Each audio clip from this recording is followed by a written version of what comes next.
Hi, my name is Annalise Sansusi, and I am the Cancer Resource Center and Volunteer Coordinator in the section of Psycho-Oncology with the Department of Supportive Oncology at Levine Cancer Institute. In this video series, we will be interviewing care partners at LCI. These videos are intended for care partners of LCI patients. We hope that by the end of this video, you will have learned something from this person's experience and feel better supported and encouraged to be a care partner for a person dealing with cancer.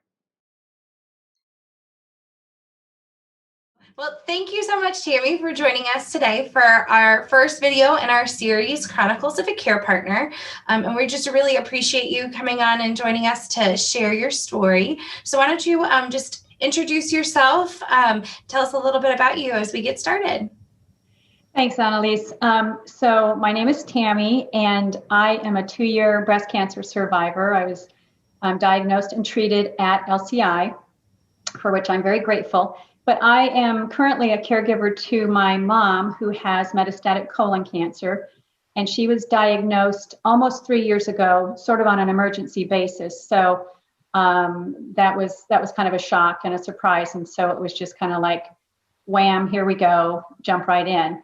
I was also a caregiver, along with several other friends, to a woman who had breast cancer and didn't have family nearby.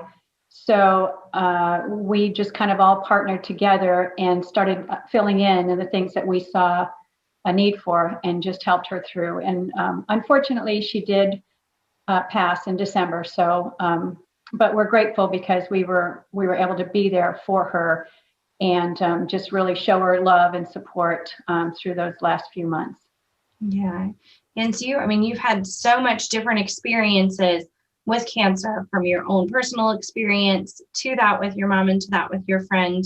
And I know you kind of came along in different parts of the journey for the two of them. So tell me what it was like for you when you first found out that your mom had cancer. I mean, you said it was on a kind of an emergency basis. How did that feel? What were your kind of first thoughts as you embarked on this journey?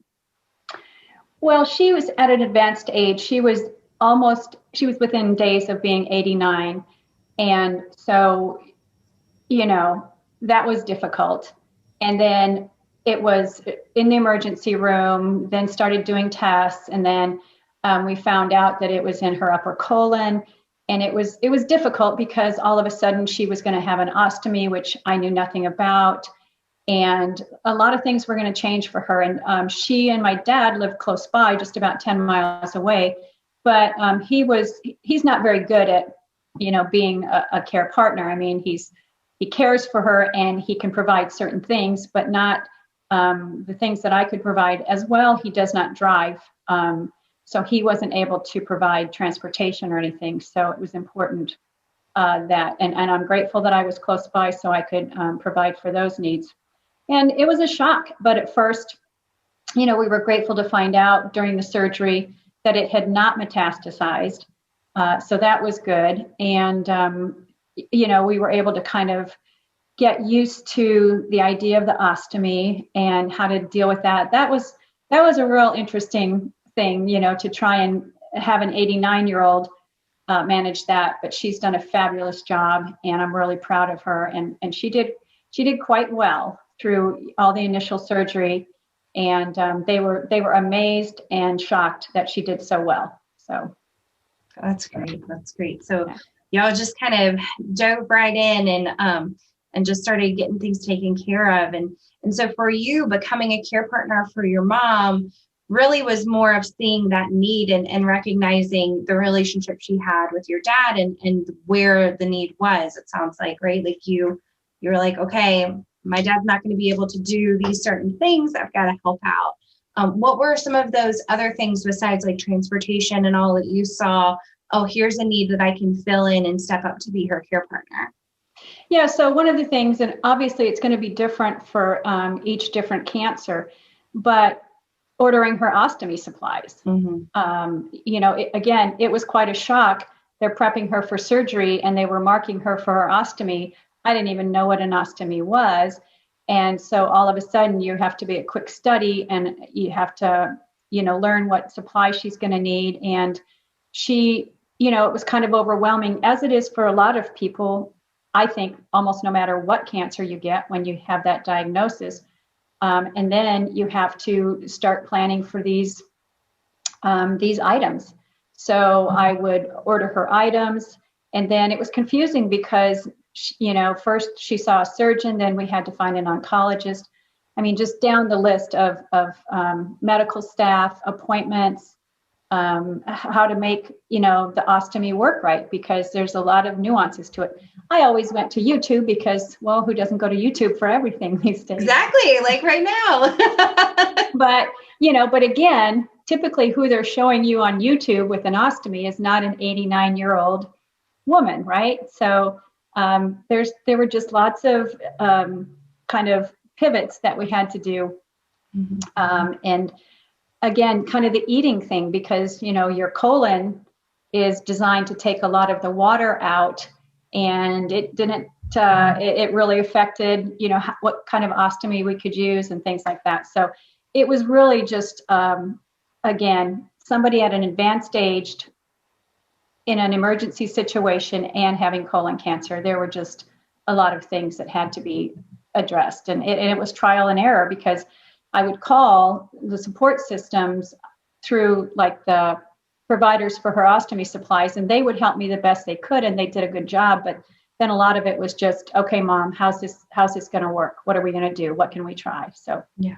So communication has been very key.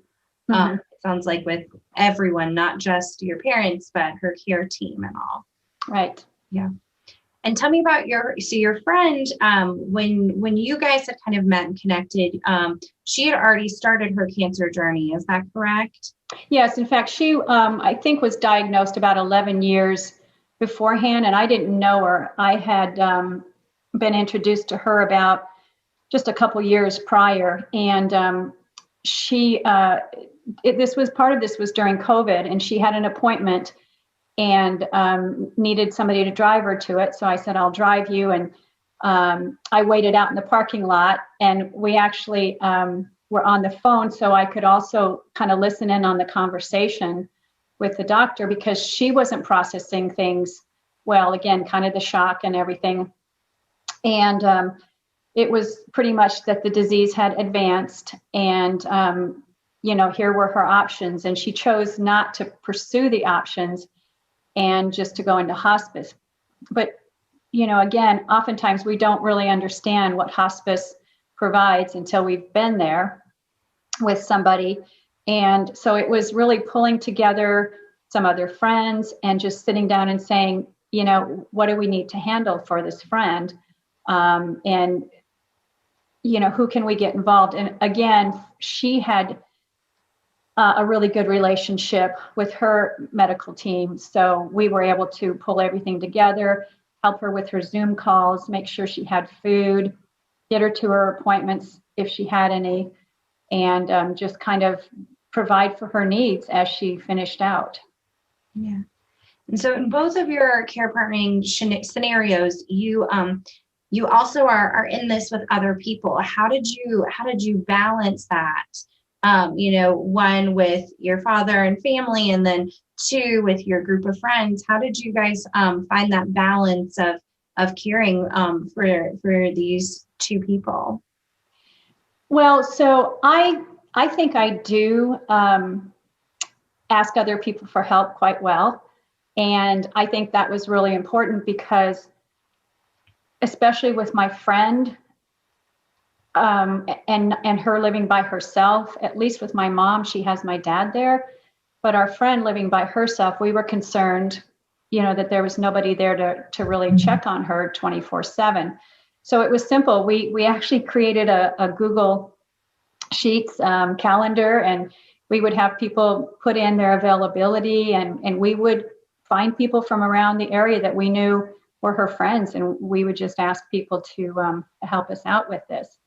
And then with my mom, I've recently started asking for more help, because she needs to do some more walking. I want her to get out in the sun and enjoy the beautiful weather and stuff. So I've secretly called some neighbors and said, hey, you've offered to help. This would really be helpful. Can you text her or go knock on her door and see if you can take her for a walk? Of course, everyone has offered to, to grocery shop for them or take them shopping or do whatever. But I'm using that as time to spend with my dad. I take him to the grocery store. And that's another component that I wanted to talk about is, again, two different scenarios with my friend and with my parents.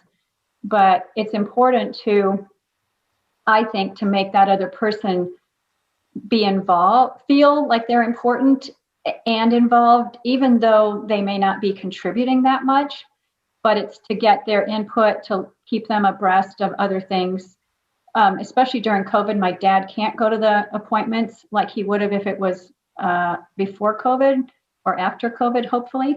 But so it's making sure that I keep him and my siblings informed about what's going on and where things are.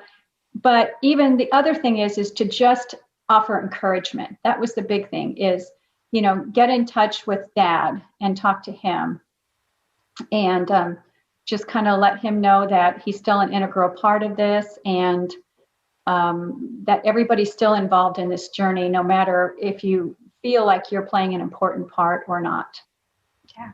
Well, and as you know, Tami, my mom was recently diagnosed with cancer, and that is spot on exactly what we're doing right now. I'm an only child. My parents are out of state, and that's definitely a huge thing for me, is just being kept up to date with what's going on and the conversations that are being had with the doctor. And I think that is important, kind of recognizing who all are the care partners around the patient and making sure, like you're saying, everyone is connected and included. Right. And I am sorry to hear of your mom's diagnosis. However, I know she's in a good place and she's in good hands. And I know that she has the utmost of care and support from you and your experience. So I expect, really great outcomes on that situation. But I do want to encourage you. The other thing that I did for both care partner situations is I got permission from my friend to access her patient portal. And that was helpful because towards the, as the disease progressed, she couldn't remember when she had appointments or, what she was supposed to be doing. They don't do well with getting their own medications, certainly not with organizing hospice. Mm-hmm. So it's really helpful to get access to that portal. Then, of course, with my mom, she has access to it too. Believe it or not, at 89, she would go on her portal and check things out and all that. And sometimes it was a little hairy because I didn't want her seeing certain news before I could process it and figure out a way to explain it to her. But it's been hugely important as far as keeping track of medical appointments and treatments and anything that we needed to know related to the medical community. So hugely important to use the resources of the portals. That's great. That's great. What were some of the parts that were most challenging, or maybe that were different than you expected, being a care partner, especially having been a patient yourself, coming into it with that experience? What were some of those things that were maybe just different or the hardest parts for you? Well, so I went through a whole bunch of chemotherapy, but my chemo drugs were different than my mom's. And she didn't have a port at first. She was doing a different treatment. She didn't lose her hair or anything like that. And then when they realized that it wasn't effective, they switched her to another one. And she ended up losing her hair. And, at 80, at this time, she was, I guess, 91. Yeah, 91.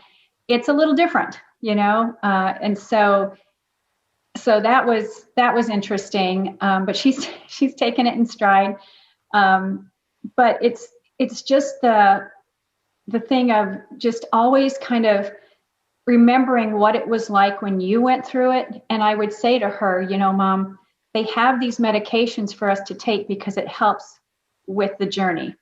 and she's very anti-medication, but I said, Mom, I need you to take the Zofran because it'll make you feel better if you do.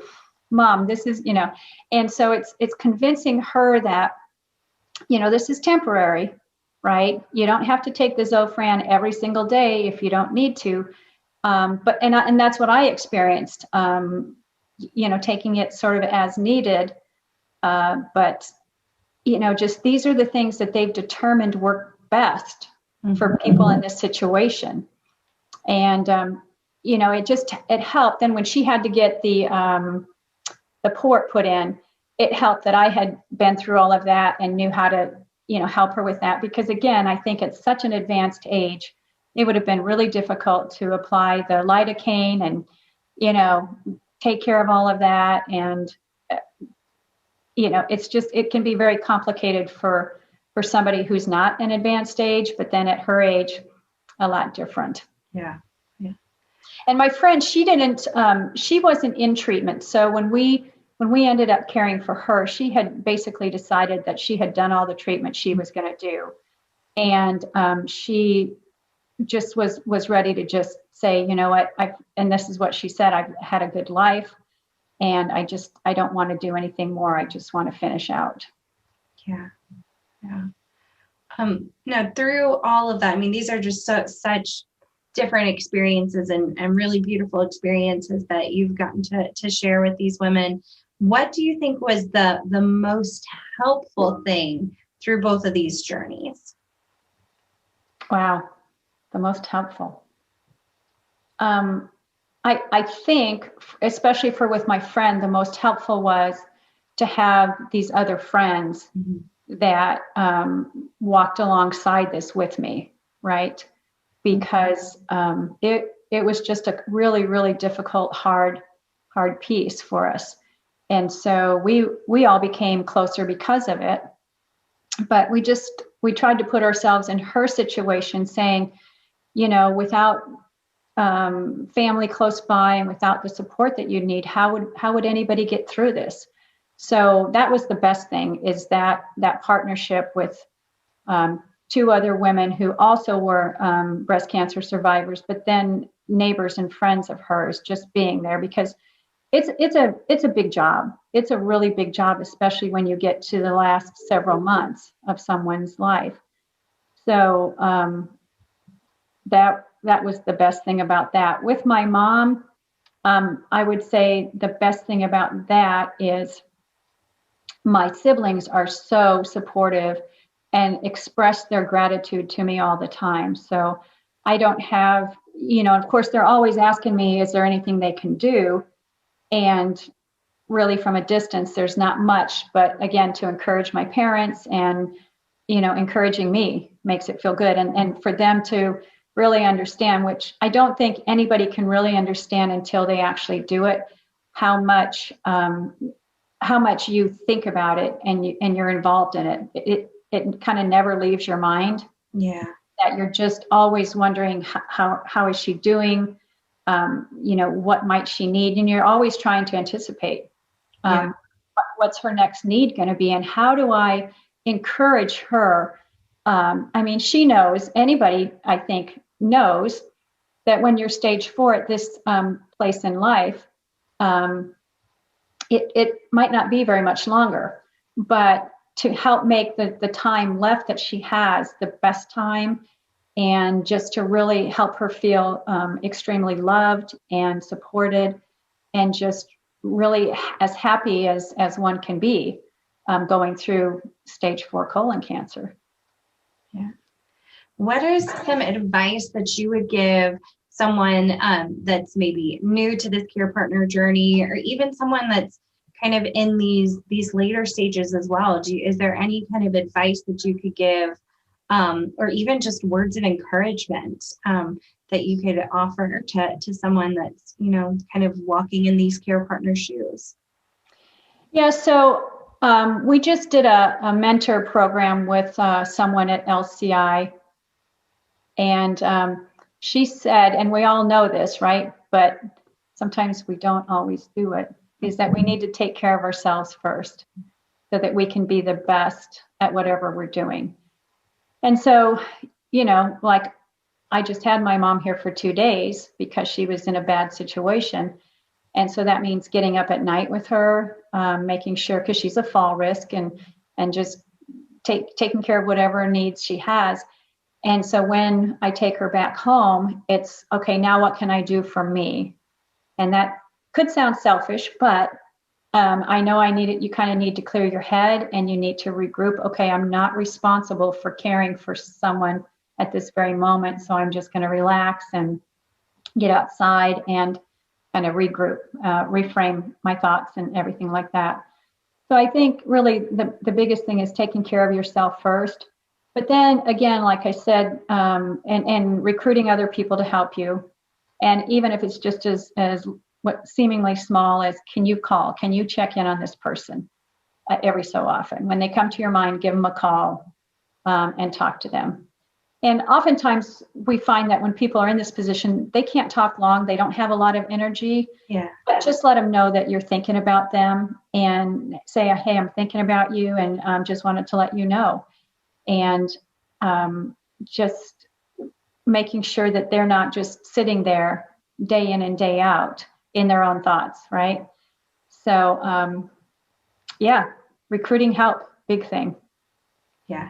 And like knowing that self-care is not being selfish, because that is one of the things I think we as a society have kind of put this in our mind, that if we stop and take time for ourselves, that's not a good thing. But in this situation, especially, that's hugely important. Right. And I think that you hit the nail on the head with that one of, it might sound this way, but no, it's huge, so that you can continue to stay refreshed yourself. And I think the other thing is to be bold about things. Like, don't hesitate to ask the physicians and whoever is treating you for whatever they're treating you for, or whether you're having a test or whatever, just to, in a very, very nice, pleasant way, be bold about making sure that you understand what's going on so that you can explain it to the person that you're caring for. And just really advocating for that person, because at this point, it's hard for them, especially if they're going through chemo and they're fatigued. They just really can't sometimes advocate for themselves. And so just to, in as pleasant a way, can you help me understand this? Or can you explain it so that I can explain it to them, or something like that. But just, you have access to the information on the portal, and just really educate yourself the best you can about the situation so you can care for that person the best way that is possible. Well, that was wonderful, Tami. And thank you again for joining us here in our Chronicles of a Care Partner. And we wish your mom all the best. Thank you so much. It's been a pleasure. Thanks for watching. For more information, visit us online, send us an email, or give us a call. Don't forget to click subscribe and hit that notification bell so you know when new videos are released. And most of all, be well.